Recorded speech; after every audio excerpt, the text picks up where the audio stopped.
Jesus, quero mais uma vez parabenizar você que enfrentou a chuva, enfrentou medo, enfrentou qualquer outro desafio que você possa ter para estar aqui nessa noite. Que Deus te abençoe, que Deus derrame graça sobre a sua vida. E nesse ambiente de oração que estamos, antes da gente meditar na palavra, eu quero aqui dar uma palavra a todos os que estão com a gente pela internet, para que Deus os abençoe. Existem muitas pessoas que não estão podendo nem sair de suas próprias casas, devido a problemas de enfermidade, devido a uma série de circunstâncias. Nós queremos orar por essas pessoas, nós queremos abençoar. Muitas delas são membros de nossa igreja, outras não, são visitantes, são conhecidos, e nós queremos pedir a Deus que as fortaleça. Queremos orar para que a vacina, que Deus entre com misericórdia nessa questão e que ela possa sair logo. E mesmo depois que ela sair, que ela chegue na sua casa, que ela chegue na sua família, que ela possa trazer paz ao seu coração. E enquanto ela não chega, que Deus possa trabalhar na sua vida, te fortalecendo nesses tempos tão difíceis. Não sei se você tem aí o seu celular, se você tem como entrar na internet, e se você tem como fazer, é o teu momento de evangelismo agora também. Se você tem como entrar na internet, faça-o, porque o nosso culto está sendo transmitido, e são várias famílias que estão fazendo isso, estão assistindo o culto através da internet, mas além de assistir, ainda dá o like. Dar o like significa dizer para a máquina, o computador lá do YouTube, dizer: olha, isso é bom, isso aí eu concordo. E aí você está evangelizando. Essa informação, o culto de hoje, pode chegar até alguém, mesmo que você não conheça. Entra no canal de nossa igreja, Igreja Batista Betel, Pilar, e você vai poder aí entrou, você dá o seu like de positivo e você deixa a sua máquina aí aberta. E agora a gente vai orar por esses irmãos. No final do culto, nós vamos orar por muitos pedidos. Alguns não podem estar aqui como você está, alguns não têm condições, mas estão pela internet clamando, pedindo para que a gente ore por eles, e é o que a gente vai fazer agora, tá bom? Convido você então mais uma vez, baixe sua cabeça, feche seus olhos, vamos orar. Deus, nós te pedimos pelos nossos irmãos e amigos que estão em suas casas acompanhando a gente pela internet. Deus, nós te pedimos que tu os guarde. Senhor, não há nada que substitua estarmos aqui juntos, podermos te cultuar ao lado dos nossos irmãos. Mas, Pai, nós sabemos que neste momento estão nessa circunstância por alguma necessidade. Então nós oramos por eles, oramos pelos idosos de nossa igreja, oramos, Senhor, por aqueles que têm alguma enfermidade. Oramos, Senhor, para que tu os guarde, que tu os livre, que tu os fortaleça nesses tempos tão difíceis. Oramos, ó Deus, para que tu venha intervir nessa história da questão da pandemia, e que a vacina, meu Pai, seja algo real, seja algo que realmente aconteça, e que enquanto ela não sair, meu Deus, nós oramos para que tu nos fortaleça, que tu nos ajude, que tu nos dê direção, que não sejam as enfermidades, as doenças emocionais, que não sejam, Senhor, as nossas inconstâncias, que não sejam, ó Deus, nossas preocupações e aflições, que nada, Senhor, venha trazer distanciamento de nós e de Ti.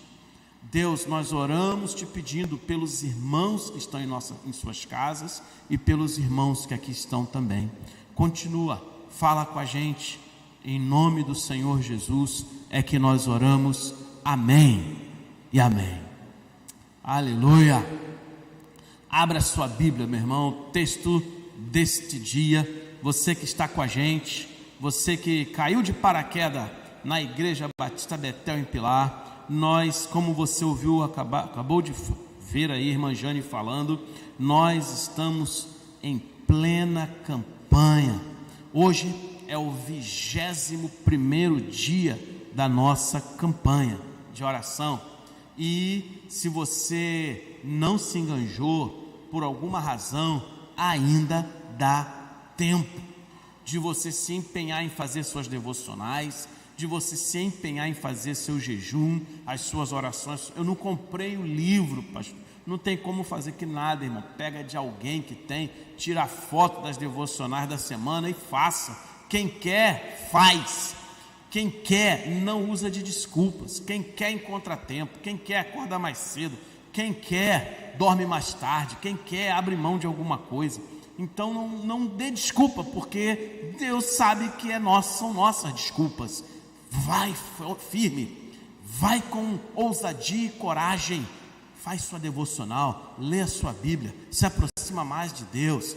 E hoje, pela manhã, o texto de agora à noite é o mesmo texto que foi lido pela manhã, quando ousadamente o irmão Alisson fez a devocional de hoje pela manhã, nossa quarta semana, quando estamos meditando sobre esforça-te na pregação do Evangelho.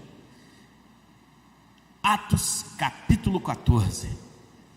Esforça-te na pregação do Evangelho. A primeira semana nós oramos, clamamos a Deus pelo esforço para alcançar os propósitos do Senhor na nossa vida.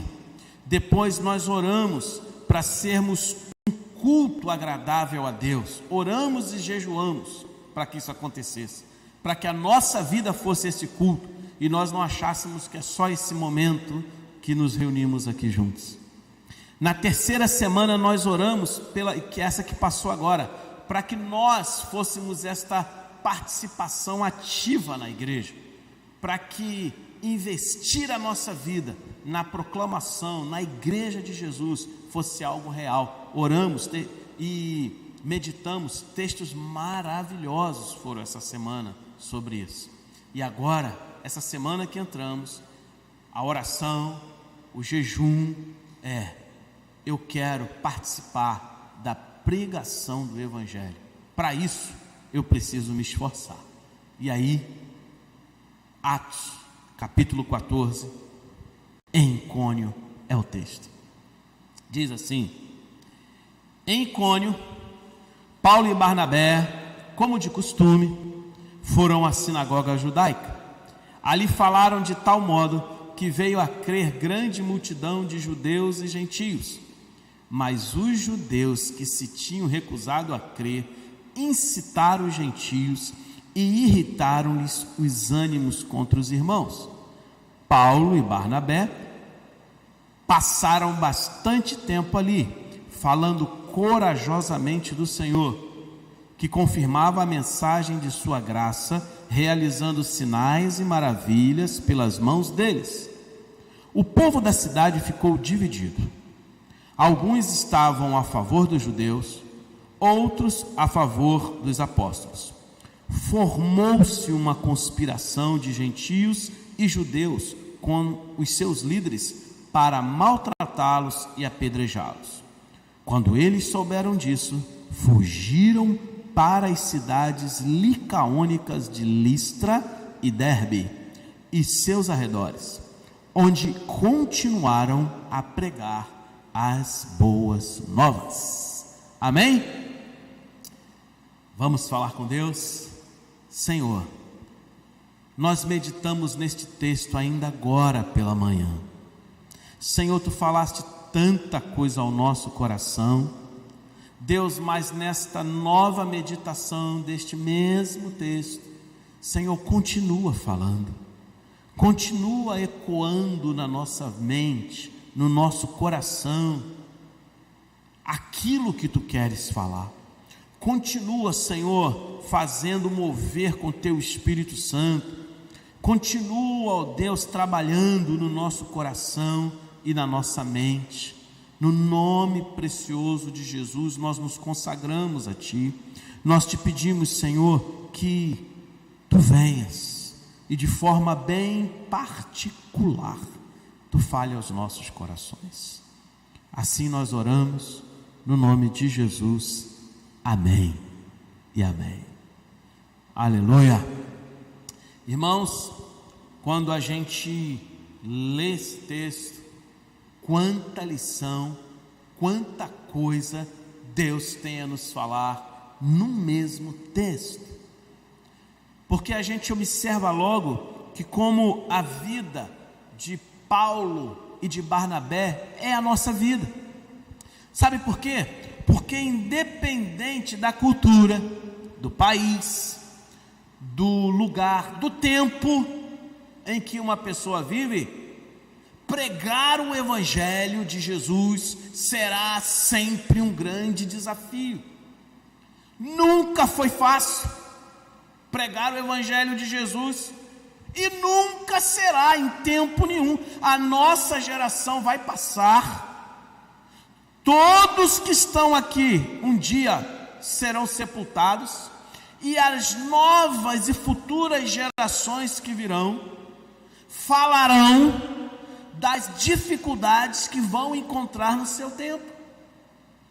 Pregar o Evangelho de Jesus é um desafio, um esforço que temos que ter em qualquer época, porque tem gente que supervaloriza os seus problemas, tem gente que supervaloriza a sua história, tem gente que supervaloriza o seu tempo como se ele fosse ou ela fosse o centro do mundo. Ah, não, porque é minha vida, porque você não sabe dos meus problemas, por isso você está falando isso.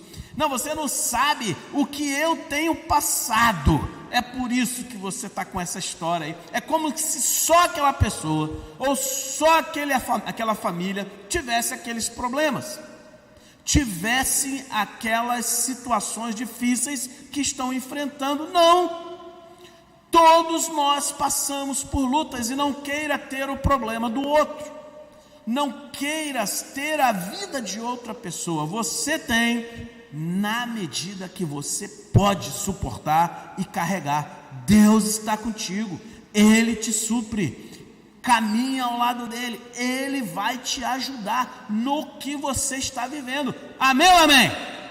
Então ajuda seu irmão, que ele está meio caído para baixo aí por causa da chuva que caiu aqui, né, no Rio de Janeiro, e diz aí: meu irmão, esforça-te, prega o Evangelho, irmão, bora, é para frente. Dá aquele tradicional soquinho, né, no irmão aí. Esforça-te, prega o Evangelho, caminha, larga o sentimento de que, ó vida, ó tristeza, ó azar, ó angústia, sou eu o problema. Não! No final do século XIX para o século XX, o Salomão Ginzburg, que é um dos grandes compositores do Inário Batista, o cantor cristão, tem vários hinos lá, Salomão, e a igreja evangélica cantou durante décadas e décadas e décadas e décadas e décadas muitos hinos do cantor cristão. E esse homem, quando ele vem proclamar o Evangelho no Brasil, as dificuldades deles no seu tempo, lá em 1890, lá em 1903, alguma coisa assim. Primeiro, a energia elétrica. Não existia energia elétrica em todas as cidades. A energia elétrica tinha sido recém-instalada no Rio de Janeiro. Substituímos o óleo de baleia, depois o querosene e energia elétrica. Muitas cidades, como capital do Rio, já tinha, mas muitas cidades dos interiores não tinham. Então a pessoa tinha que viajar de uma cidade para outra, ou missionário, imagina, sem energia elétrica. E imagina, nessa época não tinha Uber, acredita nisso? Não tinha Uber nesse tempo. E mais ainda, acredita, nem ônibus tinha para pegar. Salomão tinha que, para fazer a evangelização nos municípios distantes do estado do Rio de Janeiro, ele tinha que andar dias e dias a cavalo. E olha que coisa, acredita que não tinha como tirar dinheiro no banco 24 horas? Não tinha como colocar o cartão ou a sua senha digital e tirar um dinheiro no banco 24 horas quando você chegava lá em Papucaia, lá em São Jesus do Itabapoana, quase no Espírito Santo. Não tinha como tirar dinheiro no cartão, no banco 24 horas. As dificuldades para viajar, as dificuldades para se alimentar, as dificuldades para poder dormir. As pessoas, para falar de Jesus, e a vida das pessoas era assim, todas elas. Salomão, ele se empenhou em evangelizar o interior do nosso estado, e se você for em muitas igrejas por aí, lá está, igrejas que foram fundadas por Salomão Gisburgo e por grandes outros missionários que passaram pelo estado do Rio de Janeiro e deixaram sua marca. Eram as dificuldades que eles tinham no seu tempo. Cada geração, mas eles sabiam, tinham consciência, e nós precisamos ter, que cada geração planta para que outra geração venha colher. Dificilmente alguém vai plantar uma árvore, já sendo um adulto, e vai conseguir colher os frutos dessa árvore, a não ser que sejam as árvores que crescem muito rápido e frutificam muito rápido. Normalmente quem vai usufruir serão os filhos. E toda geração é assim, ela planta para uma outra geração.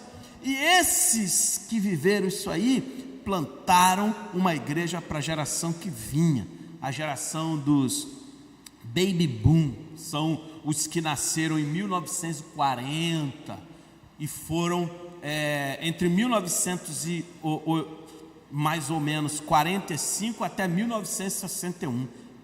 Alguém aqui nasceu antes de 61? Levanta sua mão aí, se entrega, meu irmão, em nome de Jesus agora. Quem nasceu antes de 61 ou até 61, amém? Olha aí, tem um. Olha aí, era a geração que encarou dificuldades enormes.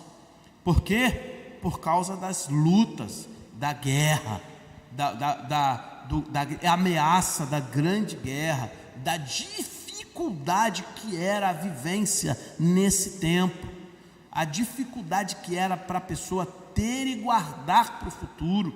Então a guerra fez com que essas pessoas perdessem aquela ideia de que iam ter para amanhã. Não tinha. Se você não guardasse um dinheirinho, você podia morrer de fome. Não tinha banco para todo mundo, só quem era muito rico não tinha nada que a gente tem hoje praticamente. Então essa geração aprendeu a guardar. Alguém tinha aqui avô ou avó ou bisavô que guardava as coisas debaixo do colchão? Debaixo do colchão, levanta sua mão aí. Pois é, era o costume das pessoas no passado, botar as coisas debaixo do colchão.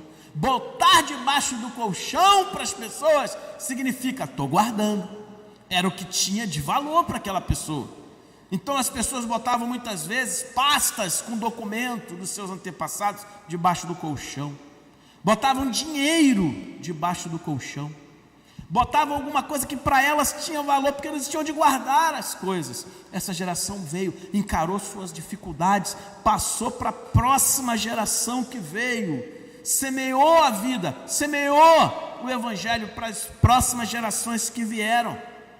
A geração de 61 até 1980, é a maioria que está aqui, a geração chamada X, a geração X. Quem nasceu aqui entre 61 até 1980, levanta sua mão aí.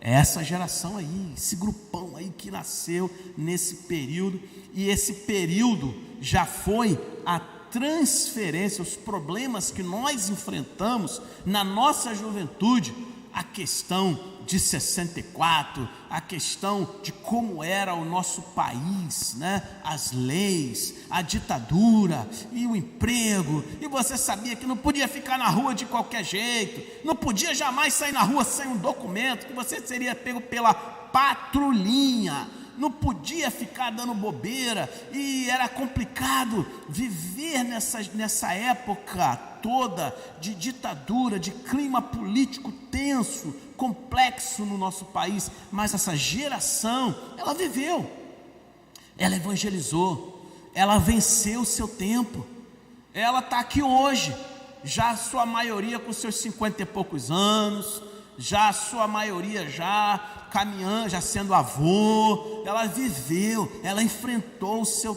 tempo. Foi a geração que comeu farinha com açúcar. Você comeu farinha com açúcar? Não tinha sobremesa não, irmão. Não vou mandar você levantar a mão não, você vai... Poxa, eu comi farinha com açúcar. Eu quero comer uma coisa doce, minha mãe, meu pai. Farinha com açúcar.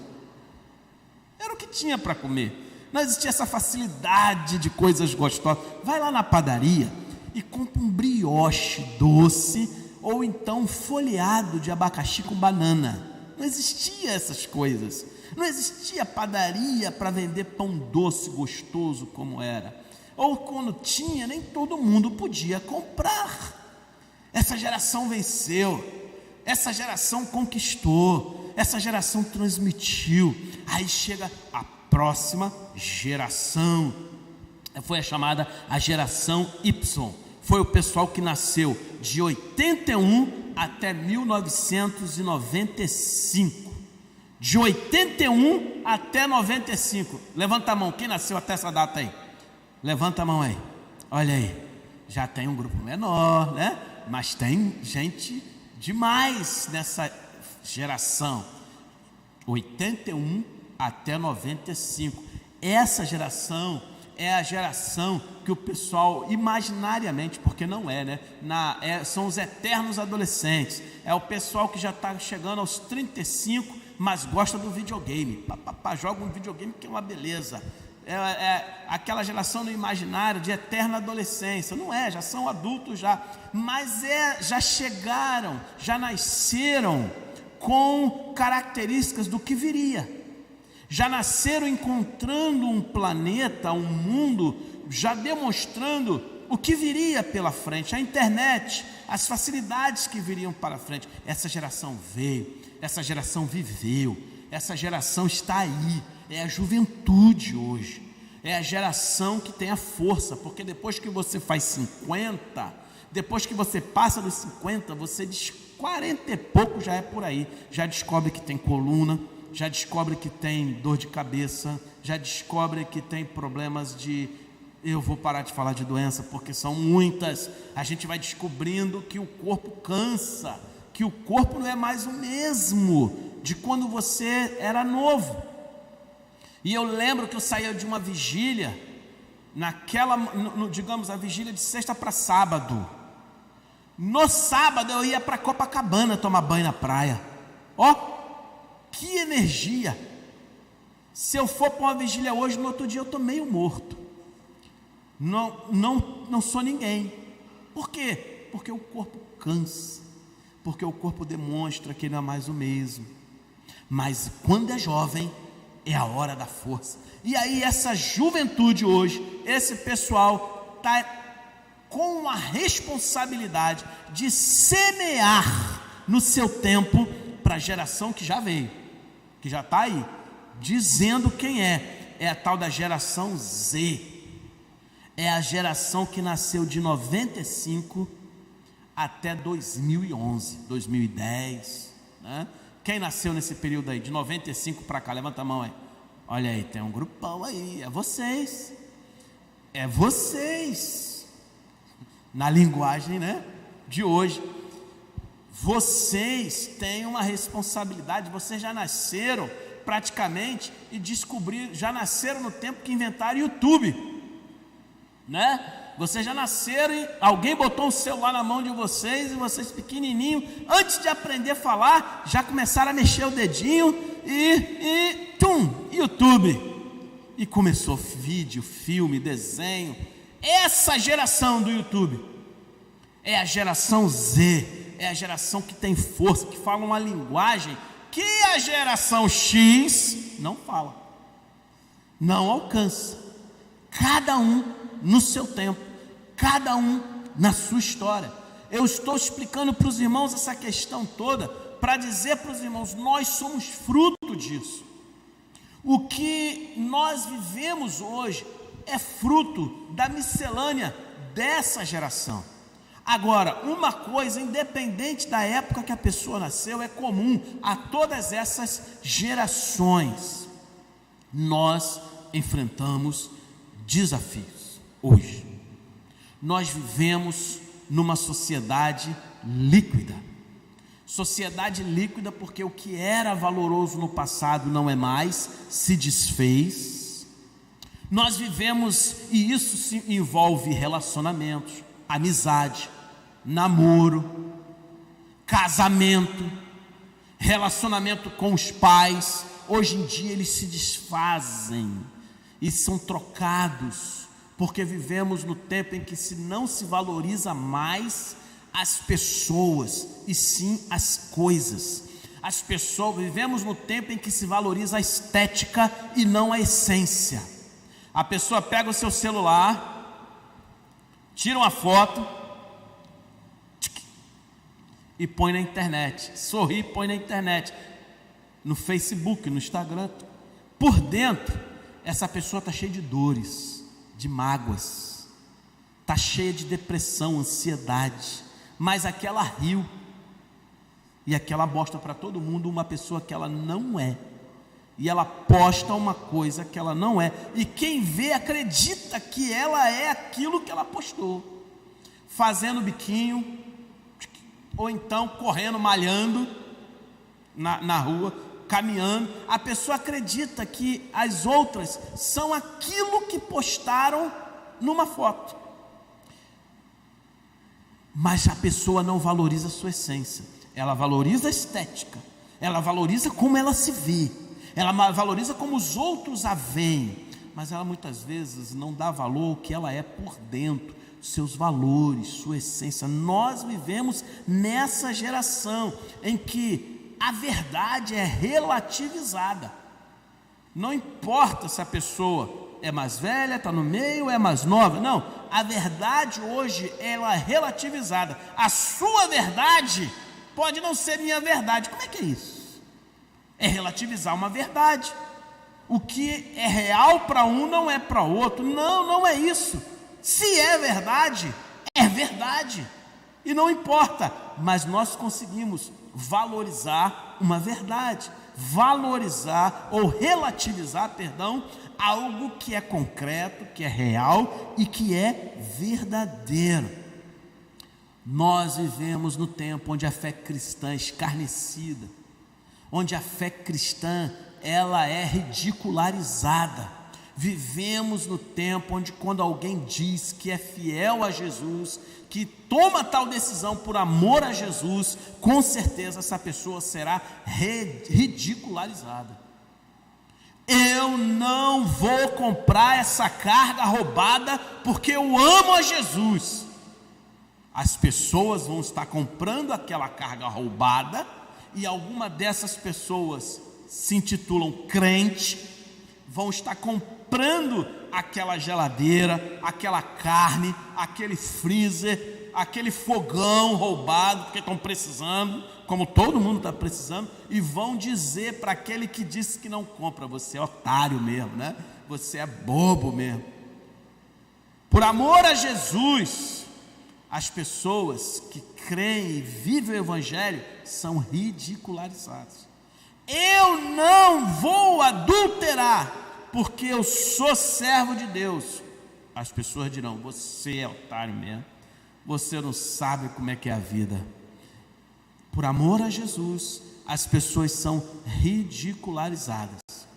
Nós vivemos no tempo em que as doenças psicológicas, elas atingem as pessoas muito cedo. Se você chegasse na década de 70, de 60 e dissesse: vai chegar um dia que você vai ver uma criança com 4 anos está depressiva, a pessoa ia rir da tua cara. Que? Criança com 6 anos com depressão, fazendo tratamento psicológico e tomando medicamento? Que? Você está maluco? Bota ela para trabalhar, que rapidinho passa a depressão. Bota para varrer o quintal, arrumar a roupa dela, que rapidinho passa. As pessoas não acreditariam. Mas nós vivemos num tempo em que uma criança pode adquirir uma doença psicossomática, uma doença psicológica, uma doença no seu corpo, na sua mente, no seu coração. Esse é o tempo que nós vivemos.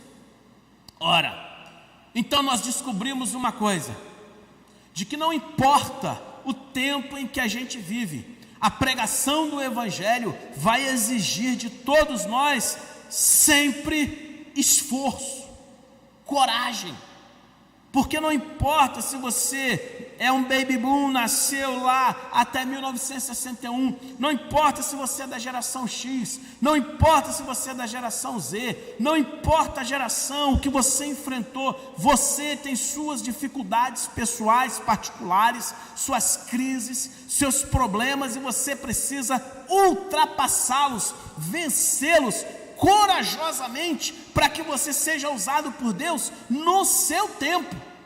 Porque quando a gente volta para o texto, quando a gente volta, a gente descobre o que está acontecendo no tempo dos apóstolos, na igreja primitiva. A perseguição, ela tinha aumentado lá em Atos capítulo 14. A perseguição aumentou, meu irmão. Agora juntaram vários grupos para perseguir os cristãos. Até um certo período, só quem perseguia os cristãos eram os romanos. Eles perseguiam os judeus, mas havia um acordo de paz entre romanos e judeus, e os cristãos ficavam ali no meio, ninguém os enxergava. Mas chegou um certo momento a perseguição, em que os judeus passaram a perseguir os cristãos.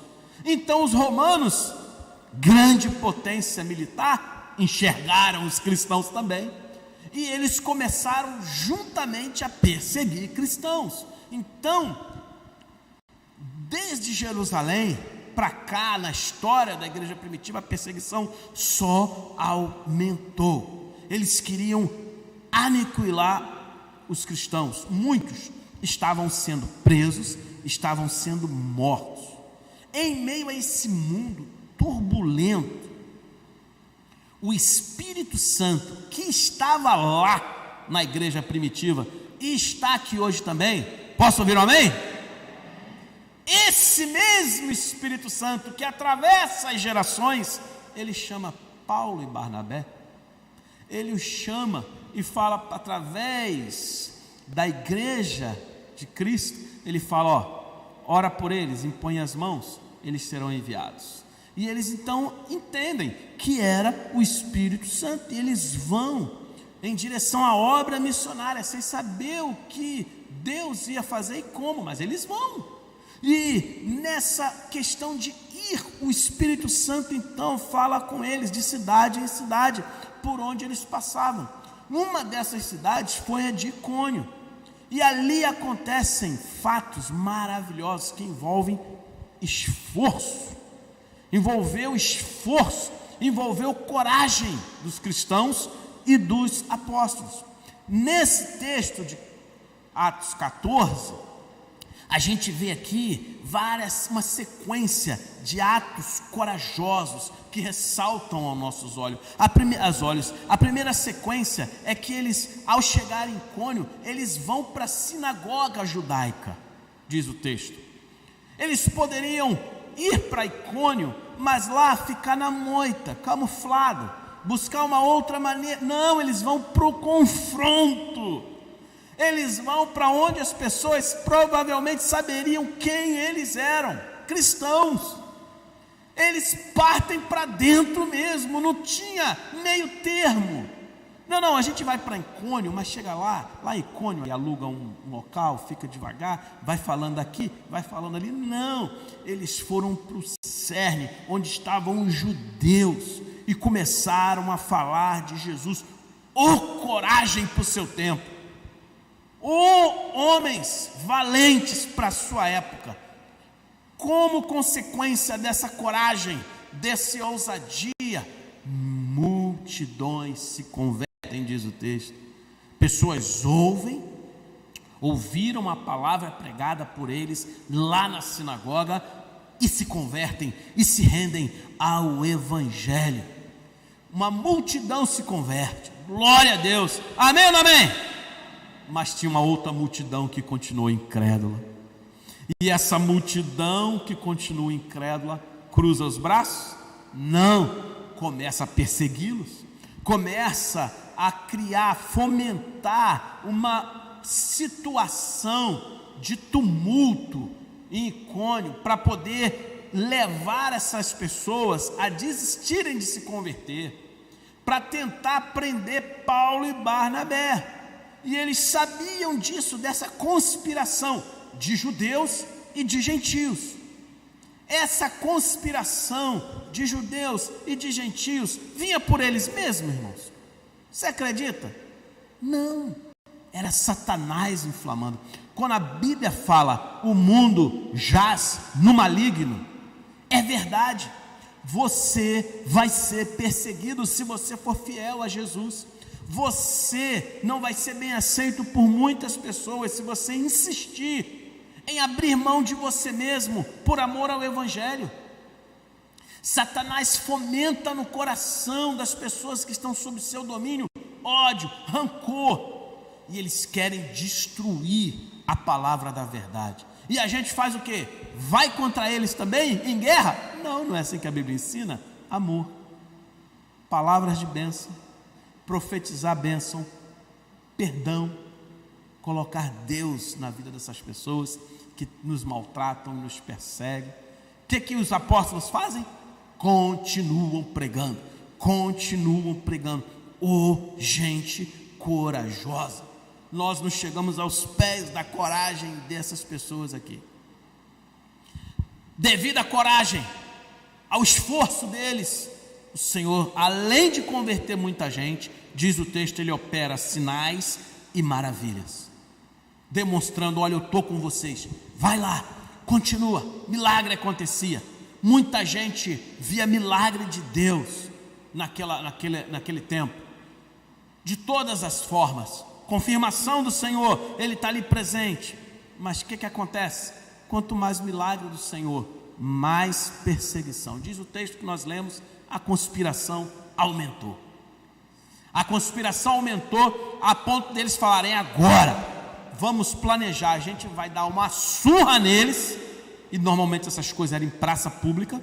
A gente vai dar uma surra neles, e depois da surra a gente vai fazer como a gente provavelmente fizeram com Estevão. Nós vamos arrastá-lo sangrando, vamos arrastar Paulo e Barnabé sangrando, espalhando sangue deles pela cidade, até um local bem longe, onde a gente vai deixar o corpo deles apedrejados. Eles vão morrer a pedradas. Era a forma com que as pessoas matavam, quando alguém infringia uma lei ou coisas parecidas. Então, diante dessa situação, eles provavelmente, sentindo do Espírito Santo que eles iriam morrer mesmo, porque eles morreram, mas não agora. Deus tinha algo a fazer através da vida deles ainda. Então eles saem de Icônio, fogem e vão pregar o Evangelho em outro lugar. Tem que ter coragem para viver assim, amém ou não amém? A palavra de Deus nos ensina que ser servo do Senhor em qualquer tempo é baseado no esforço e na coragem para a pregação desse Evangelho. Irmãos, a gente aprende com isso aí muita coisa. A gente aprende que a pregação do Evangelho só pode acontecer através de pessoas cheias do Espírito Santo.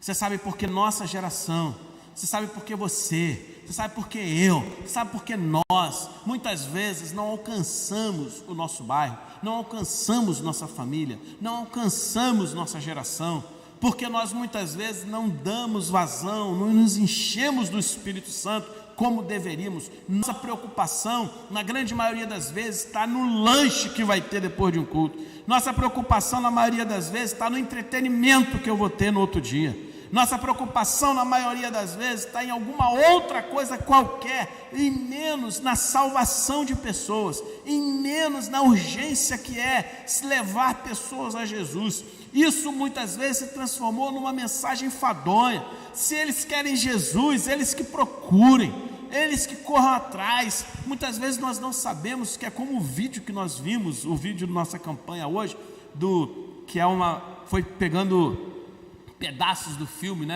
do filme Até o Último Homem, e aquela pessoa sabia que precisava salvar aqueles homens, e é verdade, É verdade, nós precisamos nos encher do Espírito Santo para ter coragem para pregar o Evangelho, porque é seco, vazio, nós só pensamos em nós mesmos, nós só pensamos nas nossas necessidades. É por isso que a igreja de Jesus, ela ora, ela é chamada para orar. É por isso que a igreja de Jesus é chamada para se consagrar. É por isso que a igreja de Jesus é chamada para jejuar, porque o Senhor sabe que você, por você mesmo, é fraco. Você, por você mesmo, é isso aí que você se vê. Você, por você mesmo, é essa pessoa que você sabe como você é. Para sair desse patamar aí de pecado, de fraqueza, de nhenhenhen, de desculpa, de acusação, de limitação, para ir para um patamar maior de ousadia, de ser usado por Deus, só cheio do Espírito Santo. Vazio, seco, nós somos só nós mesmos, mornos. Para ir e ser usado por Deus, tem que ouvir o chamado do Espírito Santo, e o Espírito Santo não chama gente vazia, seca, que não lhe dá espaço. É por isso que o cristão, ele vence uma chuva como essa, e se for possível, porque muitos a rua lá não tem mais jeito, mas se for, ele vem à igreja. É por isso que o cristão, ele tem limitações, nenhum deles são pessoas perfeitas, sem problema de saúde. Somos como outras pessoas quaisquer, com dificuldades, limitações, problemas de saúde, dores, mas cheios do Espírito. É como se nós tivéssemos power, força vinda do Eterno sobre nossa vida. Amém? Então, se você está do lado de alguém, é porque você pode tocar nessa pessoa. Diga para esse irmão, toca nele e fala: encha-se do Espírito Santo em nome de Jesus. Encha-se do Espírito Santo em nome de Jesus, meu irmão. A pregação do Evangelho não acontece em você do jeito que você está. Encha-se do Espírito Santo. Encha-se do Espírito Santo. Esvazie-se nos seus pensamentos. Esvazie-se do que você acha que é bom ou que é ruim. Coloca para Deus a sua vida. Fala: Senhor, eu quero ser usado por Ti na minha geração, mas do jeito que eu sou, olha só como é que eu sou, Senhor.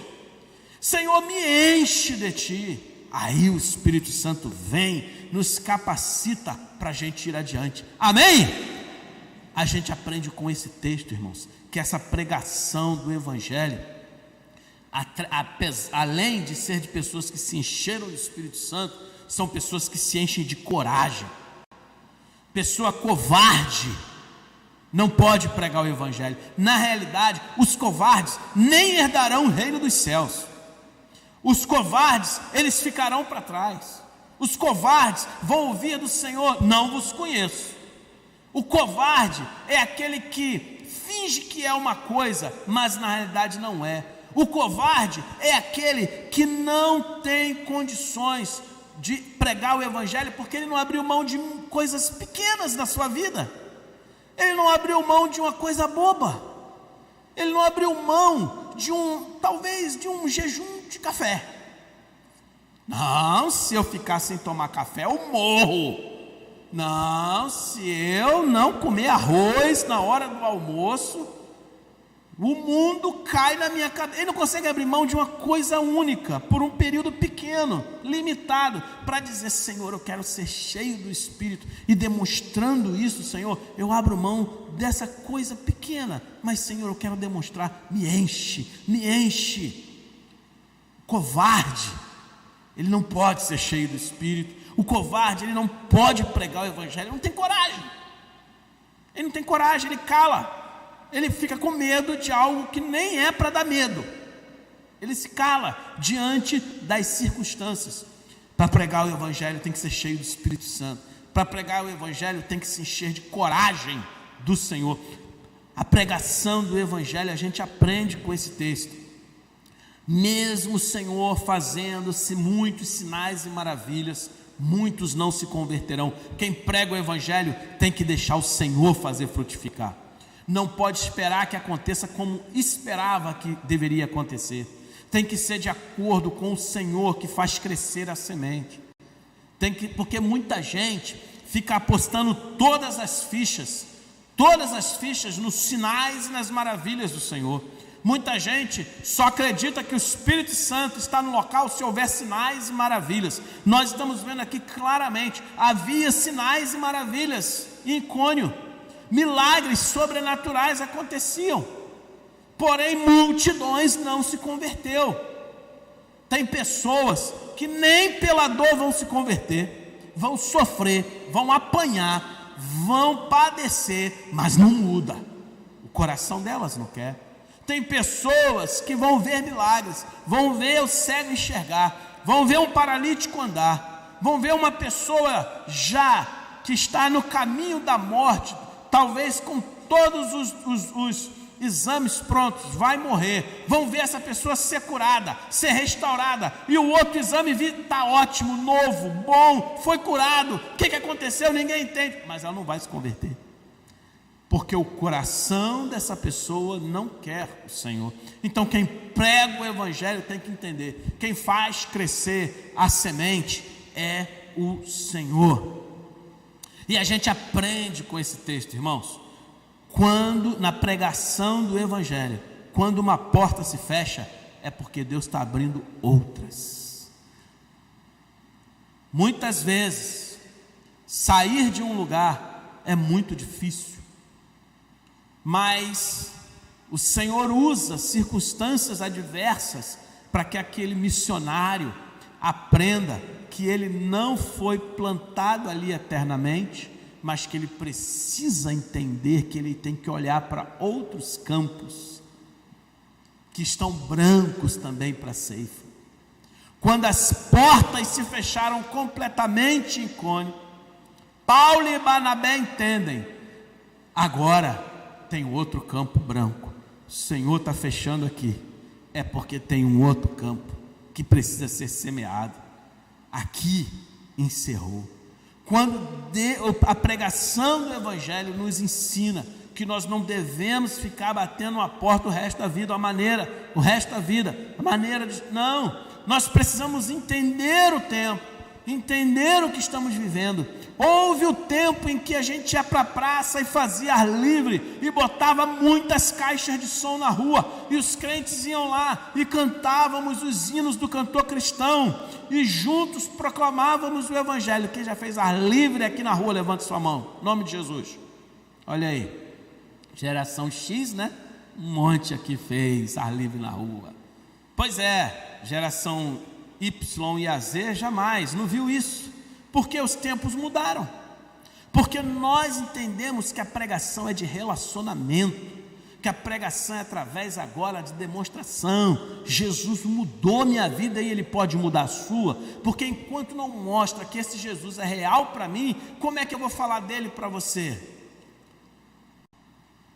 E nós vimos que os relacionamentos são fundamentais para pregar o Evangelho. Nós partimos para nossas redes de crescimento. Nós não estamos vivendo elas agora por causa do período de pandemia, e infelizmente a pandemia nos prejudicou muito, porque nos fez retroceder nos relacionamentos, mas em nome de Jesus isso um dia vai acabar, e nós vamos voltar para nossas redes de crescimento, e vamos continuar partindo firme, com força, para o evangelismo nos relacionamentos, e voltar a nossos batismos, e voltar a levar pessoas a Jesus, e serem discipuladas. Posso ouvir um amém? Vamos voltar sim, em nome de Jesus. A gente não vai ficar nessa situação o resto da vida não, nós vamos voltar. Por quê? Porque em cada época nós entendemos que quando uma porta se fecha, Deus está abrindo outra. Quando um determinado lugar não está ouvindo, nós vamos para outro, porque o Senhor está agindo, Ele é o que conduz. Em Icônio, o Senhor conduziu Paulo e Barnabé, através do Espírito Santo dele.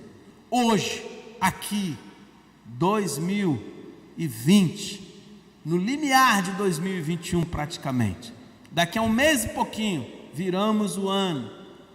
Hoje, esse mesmo Espírito Santo está aqui, conduzindo cada um de nós, nos levando a entendermos, sem coragem, sem ousadia, sem esforço, você vai ser só o que você é. Você não vai alcançar essa geração e não vai ser o que Deus quer que você seja. É necessário consagrar-se ao Senhor. É necessário dizer: Senhor, eis-me aqui. Deus, eu estou no meu tempo.